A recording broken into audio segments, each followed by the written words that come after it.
بسم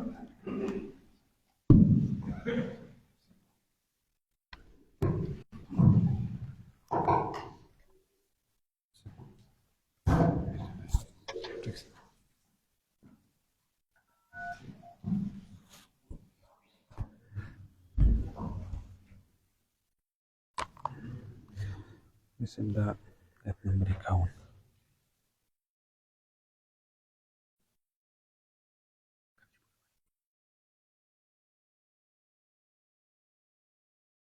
سورة البقرة آية نمبر 51. أعوذ بالله من الشيطان الرجيم. بسم الله الرحمن الرحيم.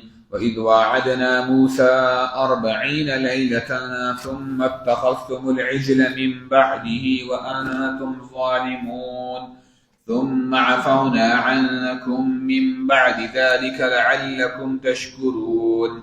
وإذ آتينا موسى الكتاب والفرقان لعلكم تهتدون.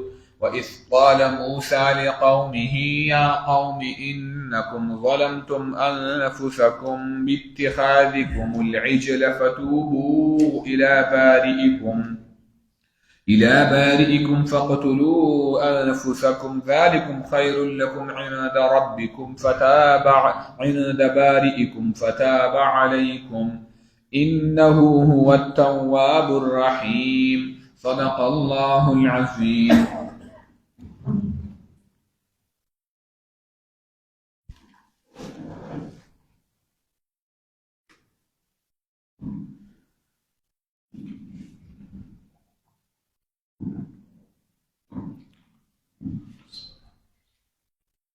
الحمد لله وحده والصلاة والسلام على من لا نبي بعده أما بعد قال الله تعالى في محكم كتابه أعوذ بالله من الشيطان الرجيم بسم الله الرحمن الرحيم وإذ وعدنا موسى 40 ليلة ثم اتخذتم العجل من بعده وأنتم ظالمون.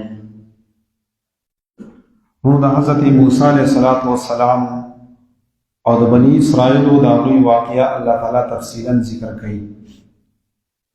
دلته الله تعالی فرمایي وإذ وعدنا موسی، هر کله چې موږ وعده واخیستله د موسی علیه السلام نه یا وعده مو وکړه د موسی علیه السلام سره 40 لیلة 40 شپې. نو دې نه مخکې دا خبره زده کوي چې د موسی علیه السلام ذکر په قرآن مجید کې 316 ځل راغلی دی او دا مختلف ځای کې د الله تعالی د بندګانو ته مختلف غرض دپاره ذکر کوي. اوس دلته کې دا واقع ولې ذکر کوي؟ نو دلته کې بني اسرائیل باندې الله تعالی نعمتونه ذکر کوي. نو یو نعمت پکې دا دی چې د بني اسرائیل ته الله تعالی وایي چې تاسو شرک کړو او دا غ شرک نه بعد الله تعالی ستاسو توبه قبول کړې وه، نو دا یو لوی نعمت دی. او موسی علیه السلام چې دی نو دا د دوه ټکونه جوړ دی، مو او سا. مو چې دی نو دا اصل کې ویل کېږي په عبرانۍ ژبه کې اوبو ته، او سا ویل کېږي ونې ته. نو دا موسی علیه السلام دا په صندوق کې خپل مور ابی اچولی او دا فرعون په اوبو کې موندلی و. نو د موسی ته موسی ځکه ویل کېږي دا الله تعالی د دې مور ته د مخکې نه به د ذهن کې اچولی و، ځکه الله تعالی به دله داسې یو کمال ورکوو چې په اوبو کې هم روان دی او د ونې په ډډ کې هم بند شوی دی او فرعون په کور کې لوی شوی دی. نو د موسی خپله معنا ده هغه انسان چې په اوبو کې د ونې په ډډ کې موندلی شوی دی ته ویل کېږي موسی. او موسی علیه السلام د ده د والد صاحب نوم عمران دی او بیا د نیکه نوم یې یسحر دی او بیا د بل نیکه نوم یې غایث دی او بن لاوی بن یعقوب. نو دا د یعقوب علیه السلام په قړوسو کې راځي سیدنا موسی علیه السلام. موسی علیه السلام دا په مصر کې پیدا شوی دی او د عیسی علیه السلام نه مخکې 1500 سال مخکې پیدا شوی. د نبی علیه السلام او د عیسی علیه السلام په منځ کې 1500 کاله فاصله ده یا 600 او د عیسی علیه السلام او د موسی علیه السلام په مابین کې 1500 سال فاصله ده. نو گویا کې د پیغمبر علیه السلام او د موسی علیه السلام په منځ کې 2000 کاله فاصله ده. نبی علیه السلام د موسی علیه السلام نه 2000 کاله بعد راغلی دی. او د موسی علیه السلام د پلار نوم خو عمران دی او د والدینو مې یوحانز دی. یوحانز دی د والدینو دی او دی لا پیدا نه و چې د والد صاحب وفات شوی و. لکه څنګه چې د پیغمبر علیه السلام لا پیدا نه و چې والد صاحب وفات شوی و، نو دغه شان د کې دی یتیم پیدا دی. او موږ دا واقع ذکر کړی و چې د دوی فرعون به دا ماشومان وجل، نو دی چې په کم کال باندې پیدا شو نو په هغه ټایم باندې حکم شوی چې ماشومان ووجئ. نو د ده مور ته الله تعالی په زړه کې واچوله چې دا په یو صندوق وله جوړ کا او په هغې کې ور واچوه، د اوبو ته یې ګزار کا. الله تعالی ورته دا په دې ذهن کې اچولي چې موږ یې تعالی واپس راولو، سالم به یې راولو. نو وروسته هم په سوره قصص کې واقعه را روانه ده، خو چې موسی علیه السلام یې دریاب ته واچو، نو د ده خور په دې دریاب په غاړه باندې تله. چې ویې کتل نو دریاب نه چې کومه ولتلې وه د فرعون کور ته، په هغې باندې وردن شوه. نو د فرعون چې کله راوچت کو، نو د ده مو سره په دې زړه کې مینه پیدا شوه، او د فرعون چې کوم بیبي و نو د هغې ورسره مینه پیدا شوه، او ورته ویې دا به ځان له په اولاد سره ونیسو، زموږ داسې نارینه بچي نشته. نو بیا چې کله دوی په دې خبر باندې متفق شوه، نو د پی نه خوړل، د یو زنانه پی نه خوړل، د عیال یې ول راویستې، یوه بله خو پی نه خوړل. نو د ده دا خور وردن نه شو، ورته یې ما ته یو کور داسې معلوم دی چې هغه داسې زنانه ده چې د هغه ټول ماشومان د هغې پی خوري. بیا دا څوک دي؟ نو د موسی علیه السلام خپله مور یې ول راویسته چې هغې غېږ ته کړو، نو پی یې وخوړه. نو فرعون ورته ویې ډېره شکریه یې ول ادا کړه، پیسې ول ورکړې، او بیا ورته یې وویل دلته کې به څه په مخه باندې راځي، خو خپل کور ته یې ویسه او هلته کې لویوه، او موږ تعالی د میاشتې پیسې درکوو. نو الله تعالی چې ورسره کومه وعده کړې وه، نو هغه وعده پوره شو، واپس یې ول هغې ته راویستو. نو موسی علیه السلام دی په مصر کې پیدا شوی دی، او 1500 کاله د عیسی علیه السلام نه مخکې پیدا شوی. موسی علیه السلام په پیغمبرانو کې ډېر تیز مزاج والی انسان و، قوي انسان و، او د قوت اندازې تاسو ولګوئ، د تیزوالي اندازې دې نه ولګوئ چې د موسی علیه السلام په قوم په سړي باندې چې بل سړي ظلم کوو. موسی علیه السلام ورته قار شو، خو غصه ورله ورغله او په سوک باندې یې ووهو. نو د دې قوت نه اندازه لګوئ چې په سوک باندې سړی استکې مړ شو. نو قوي او تیز مزاج والا انسان. او عجیبه خبر دا ده چې دا د هارون علیه السلام نه کشر دی. هارون علیه السلام مشر دی او موسی علیه السلام کشر دی، خو نبوت او علم یو داسې شیز دی چې هغه کشر انسان له مشري ورکوي. نو موسی علیه السلام د چې الله تعالی نبوت ورکړو، نو بیا د الله نه درخواست وکړو چې الله تعالی د هارون علیه السلام زما سره مشر دی، دی م پیغمبر که. نو الله تعالی ورته وایي زه دی م پیغمبر کړم. نو د اوس د دې آیات د دې واقع دا هم د لفظ د موسی وضاحت وکړو. نو چې کله دا بني اسرائیل هلته کې پورې وستل او په میدان کې دوی په آرام باندې شوه، نو موسی علیه السلام ته یې وویل چې ګوره موږ خو اوس ټیکټاک یو، په موږ باندې څه زور نشته، کارونه را باندې نشته. نو هغه تا چې به موږ ته ویل چې یاره زما رب به ما له کتاب راکوي، نو عرب ته دې اوس وایي چې کتاب دله درکړي. موسی علیه السلام د الله تعالی درخواست وکړو چې یاره قوم تیار دی او کتاب راله راکړه. نو الله تعالی ورته وویل چې داسې وکړه چې زما خواله راشه، 40 شپې به دلته کې تېرې کړي، نو د هغې نه بعد به چې دی زه تاله کتاب درکړم. علما وایي چې اوله کې ورته الله تعالی 40 نه وي یادې کړي، الله تعالی ورته 13 یادې کړي وي. خو موسی علیه السلام هلته کې لاړو او دا 13 ورځې موسی علیه السلام روژه نیولې وه. نو موسی علیه السلام به مسواک نه کوو، نو د دې خولې مبارکې نه به د روژهدار هغه بدبو چې نو هغه به خطا. نو موسی علیه السلام مسواک راواغوسته، چې مسواک یې وکړو، نو الله تعالی ورته چې دا دې ولې وکړو، دا بدبو خو ماته ډېره خوښه وه. نو 10 ورځې به نورې تېرې او 10 روژې به ورسره نورې نیسي، نو 40 ورځې دې برابر کړي. علما وایي چې الله تعالی ته خو د مخکې نه پته وه چې دی به داسې کار کوي، نو د هغې کې ورته 40 ونه یادولې. وایي د هغې وجه دا ده چې انسانان له تربیت کوي چې بچا باندې په یو ځای باندې بوج نه ورچوي. نو چې کله یو انسان ته یو ټارګېټ مقرر شي، موسی علیه السلام ته یې راځه 40 ورځې به تېرې کړي، نو دا هغه به خوشحالۍ سره تېرې کړي. بیا ورته الله تعالی 10 به نورې کړي، هغه ورته بلکل کوم دی، نو په یک دم به بچا باندې بوج نه ورچوي. دا به کې یو نکته ده. دلته کې چې موسی علیه السلام 40 شپې تېرې کړې، نو د دې 40 کې د الله تعالی خپل یو حکمت دی. حکمت دا دی چې انسان د دې کدوراتو نه، د دې نقصاناتو نه بیخي پاک شي. نو موسی علیه السلام خو و پیغمبر، اوس وحي ورته میلاویږي او د وحي چې دی نو بوج ډېر زیات دروند دی نو الله تعالی یې بیخي داسې کوي چې صفا کوي نو 40 ورځې موسی علیه السلام هلته کې تېرې کړې په دې وجې نه علما وایي چې د دې 40 ورځو د انسان د زندګۍ په بدلون کې یو لوی اثر دی لکه حدیث شریف کې راځي چې چا 40 ورځې په جمع تکبیر الله سره مونځ وکړو نو الله تعالی به له 2 نعمتونه ورکړي اوس دا ډېره اسانه خبره ده خو چې انسان لږ سوچ وکړي که چا 40 ورځې د جمع تکبیر الله سره مونځ وکړو نو الله تعالی به له 2 نعمتونه ورکړي یو به د منافقت په مرګ باندې نه مري دا انسان به منافق نه مري او دویم الله تعالی په د جهنم اور حرام کې به د انسان باندې نو معلومه شو چې دا 40 ورځې د انسان په دې بدلون کې لوی اثر لري د دې وجه نه امام مکحول یو تابعی دی هغه وایي که چا هر یو عمل 40 ورځې په اخلاص سره وکړو لکه یوازې مونځ نه که مثلا یو انسان وي چې زه به 40 ورځې مسلسل درود شریف وایم او په اخلاص به وایم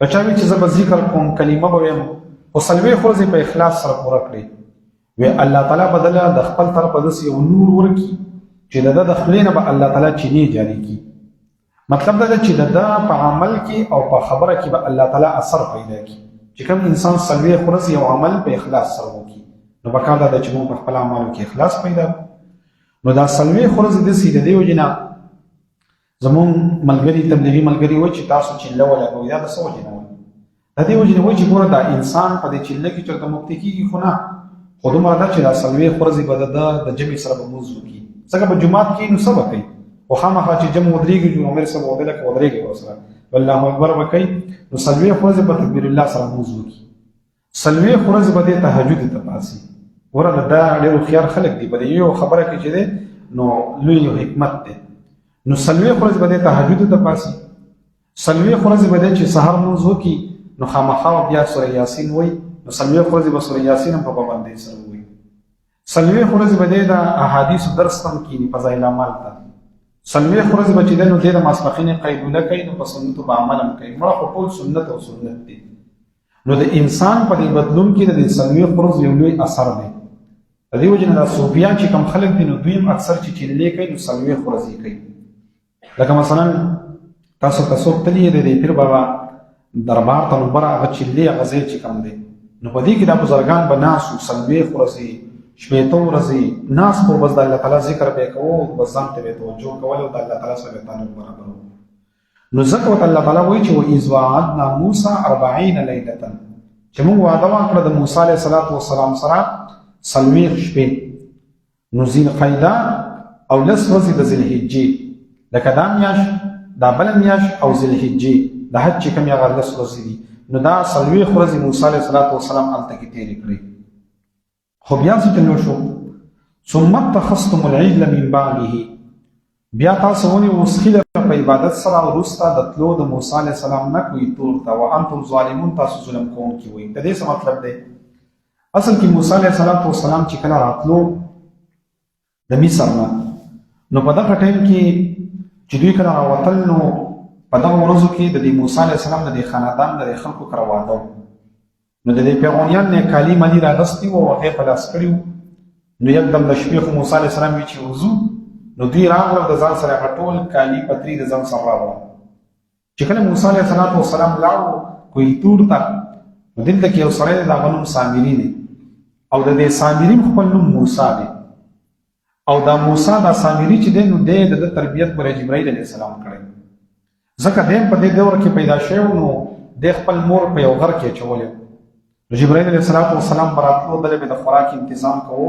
خوراک په ورکوو لوی شو او دیو جن شاعر وای په موسی الذی رباه جبرائیل کافر او موسی الذی رباه فرعون مرسل هغه موسی چې تربیت جبرائیل کړی دا کافر دی او هغه موسی چې تربیت فرعون کړی دا پیغمبر دی د دې دوه نوم موسی چې دې د کلامه نو دې نو ورته وی دا کم چې سامری وای ګوره موسی علیه السلام فلته تللی دی خو دا تاسو چې کوم کالي راوړي دي که نه دا په تاسو حرام دي وای ځکه چې دا په تاسو د هغوی اجازت نه وغوښتې چې تاسو راتلئ دا هم غلطه خبره ځکه د کافرانو مال دی نو دا خو حلال دی خو بس وایي مونږ څه وکړو بس وایي دا مال راکئ روایت یې بسته او دی اصل کې زرګر و نو دا یې ولي کړه او د دې نه یو شکل د سخي جوړ او بیا داسې چل و چې کله د دریا باندې راپورې وتل نو ما تاسو ته پرون ویلو چې جبرائیل علیه السلام راغی او هغه په اس باندې ناسو منډې وهله او د فرعون د اس پسې ورپسې شو. نو په دغه ټایم کې جبرائیل علیه السلام د وپېژندو ډېر سامري ځکه چې ډېر په خولې کې لوی شوی دی نو وپېژندل دا خو جبرائیل دی. نو د هغه اس دی لاندې لږه دوړه راواغسته. نو چې کله د اسخې جوړ کړو نو د هغه په خوله کې د دوړه ور واچول چې ور واچول بیا هغه به ایسته اوازونه کول وایي ګوره دا الله دی نعوذ بالله. موسی علیه السلام خو هلته تللی دی خو الله تعالی دلته کې راغلی دی. نو دا بني اسرائیل راولېږېدل او ایسته کې به تاوېدل او دغه شانته کې ګډاګانې به یې کولې تاوېدل به او دا زموږ رب د عبادت یې شروع کړو. نو الله تعالی ورته فرمایي ثم اتخذتم العجل من بعده تاسو ولې اوسخي لره په عبادت سره وروسته د هغه نه وانتم ظالمون تاسو ظلم کوونکي وئ. نو چې موسی علیه السلام راغی نو اول چې وکتل تورات یې راغستی نو تورات یې په یو ځای کې کېښودو چې ویې کتل خلک د سخي عبادت کوي. نو هارون علیه السلام ته یې ول د دې ګیرې نه راونیو او د سر د یخته نه وایي دا داسې چل کړی دی ته زما پسې نه شوې راتلی. نو هغه ته یې زما د مور زویه دا خلک را باندې مخ خوشحاله وه زه درتلم خو بیا درسره یره دا وه چې ته خو جلالي سړی نو هلته به دې راته ویې چې ولې راغلې او ما په دوی باندې ډېر محنت وکړو خو دوی نه قلارېده. نو موسی علیه السلام بیا روغ همته کې پرېښودو بیا دې قوم ته وي چې تاسو څه چل کړی دی. نو اول خو یې ول هغه سخی راواغسته او بس اوچته وره به هغه ویوله ټوکړې ټوکړې کړو ولا بیا ولې وسوځو او دریاب ته واچو وایه تاسو چې ورته رب وایي هغه مې دله وسوځو ځه دا قصه خو یې وله ختم کړه. علماء وایي د دې نه دا خبره معلومیږي چې اول به د ګناه چې کوم اسباب دي هغه به ختمې. نو دلته کې اول موسی علیه السلام راولګېد او هغه سخی چې دی نو هغې وله مات او د هغې نه بعد یې دې قوم ته وویل چې اوس په تاسو څه کوئ. نو وایي د دې نه مخکې چې کله دوی د موسی علیه السلام ورته تقریر وکړو وایي دا خلک ملامته شول او وایي دوی توبه وباسله چې یاره مونږ توبه وباسو خو دوی په دې خولو باندې دانې راوختې او ډېر زیات بد حالت پرې راغی. وی موسی علیه السلام د الله درخواست وکړو چې الله تعالی بس معاف یې کړه. نو الله تعالی ته هغه بیماري لرې کړه خو الله یې چې توبه یې والله قبول کړې نه ده. نو د دوی د وخت توبه دا وه چې دوی به ځان ووجني. نو یا خو علما وایي چې دوی خپلې چړکۍ راواغستې او خپل ځان یې پیلاړه یا دا چې په دې کې بعضې خلک داسې وو د لاوې اولادو د یعقوب علیه السلام وصي چې هغوی د دې سخي عبادت نه و کړی. موسی علیه السلام ورته وویل وایي تاسو راولګئ او دا نور ووجئ. نو هغوی شروع شو په دې باندې شروع وکړه. د نسایي حدیث دی چې موسی علیه السلام کله حکم وکړو نو خلک راولګېد او دا نور خلک یې وژل وایي او 1000 کسان یې پکې د ماښامه پورې ووژل. نو موسی علیه السلام بیا الله تعالی ته وایي چې الله تعالی بس دا خو ناپوهه خلک دی او معافي ورته وکړه. نو الله تعالی ورته د هغې نه بعد معافي وکړه. خو چې معافي ورته وکړه نو د هغې نه بعد دوی بیا نورې کیسې شروع کړې. مونږ دا کتاب نه منو دا خو مونږ الله نه دی لیدلی و دا وسم خبره کېږي. موسی علیه السلام بیا ځان سره کویتور ته بوتله بیا په هغې کې خبرې شروع کړې بیا عذاب راغی بیا توبه د دنیا کیسې کوي. خو بهرحال دلته کې چې کوم آیاتونه دي د دې مطلب دا دی چې دوی چې دي نو چې موسی علیه السلام هلته پوه وستو نو د هغې نه بعد د کتاب مطالبه وکړه. الله تعالی ورته دلته کې راشه نو دوی لاړل او بیا د سخي عبادت شروع کړو. بیا موسی علیه السلام دوی ته وویل چې ستاسو توبه نه ده چې ځان به وژنئ.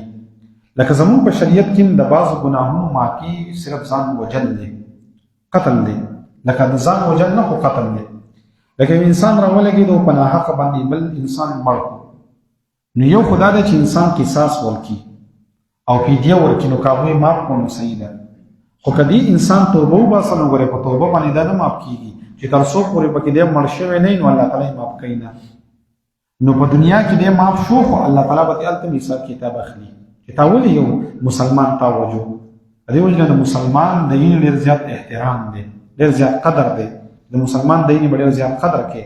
مسلمانان په دې نه پوهېږي. پیغمبر علیه الصلاة والسلام یو ځل حضرت زید رضی الله تعالی عنه امیر کړی و لېږلي و په یو لښکر کې. نو هغه چې کله راغی نو صحابه کرامو یو شکایت وکړو چې د الله رسول مونږ یو ځګي ته ورغلي وو او د هغوی یو شپونکی و. وایي چې کله مونږ ورنږدې شو نو ایسته کې هغه کلمه وویل. وایي دا حضرت زید راولګېد و دغه سړی مړ کړو. نو هغه ورته د الله رسول هغه خو د یارې نه کلمه ویلې وه مونږ له په سر باندې ورغلو نو کلمه به یې نه وي. نبي علیه السلام ورته وایي چې هلا شققت قلبه ولې تا ولې زړه څیرلی وسه تا ته د زړه علم و چې تا وایي چې د یارې نه کلمه ویلې ده. و بیا د حضرت زید راغی چې د الله رسوله ما له دعا وکړئ چې الله تعالی مې معاف کړي. وایي نبي علیه السلام ورته وایي چې ته پوه شې او دا کلمه پوه شې. قیامت په ورځ باندې بتای او دا کلمه به بیا د الله په دربار کې چې څه کوي نو سوچ کوي چې د مسلمان د یینې د هغې معاف کېدل پیغمبر اسلام هم نه دي کړي. اوس مسلمانان په معمولي خبرو باندې یو بل وجني، ملکونه مسلمانان لاندې وتي دي، علاقې مسلمانان لاندې وتي دي، په کلو په علاقو کې مسلمانان په یو بل باندې ډزې کوي. نو ولې چې د ایمان قدر زموږ سره نشته. ایمان ډېر زیات قیمتي نعمت دی او ډېر زیات لوی نعمت دی. نو دې واقعیتو کې الله تعالی دغه واقعیت ذکر کوي. وَإِذْ وَعَدْنَا هر کله چې موږ وعده واغستله